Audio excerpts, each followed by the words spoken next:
Qida üçün nəzərdə tutulmayan texniki kartofların bazara çıxarıldığı və vətəndaşlara satıldığı iddia edilir. Qida eksperti Mübariz Texniki kartofun istifadəsi yalnız və yalnız zavodlarda istifadə oluna bilər.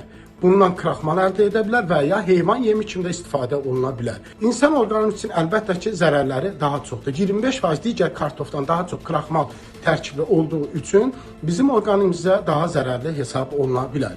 Ekspert texniki kartofu digər kartoflardan ayırmağın yollarını da izah etdi. Texniki kartofla digər kartofu, yəni istifadə etdiyimiz kartofu necə ayırd edə bilərik? Əvvəla onun görüntüsü daha böyük və çuxurları isə kəskin olur. Amma istifadə etdiyimiz kartofların görüntüsü daha gözəl və çuxurları isə mailli olur. Qabığı istifadə etdiyimiz kartofların incə, texniki kartofun qabığı isə daha qalın olur. Bişirdikdə və ya doğradıqda isə texniki kartofu doğradığımız zaman içərisinin rəngi daha ağ və ya biraz qəhvəyi rəngə çala bilər. Hal-hazırda bazarda əgər müşahidə ediriksə, belə kartoflar vardırsa, bu kartofları necə müşahidə etməyimizi izah etdim.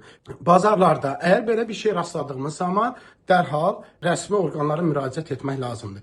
Əlbəttə ki, belə qidaların bazarda və ya marketlərdə olmaması üçün Qida Təhlükəsizliyi Agentliyi tərəfindən də buna ciddi nəzarət olunmalıdır. Əsas odur, sağlığımıza diqqət edək, hər məhsulu alarkən məhsul alımlarımıza isə daha ciddi və diqqətli yanaşaq. Təşəkkür edirəm.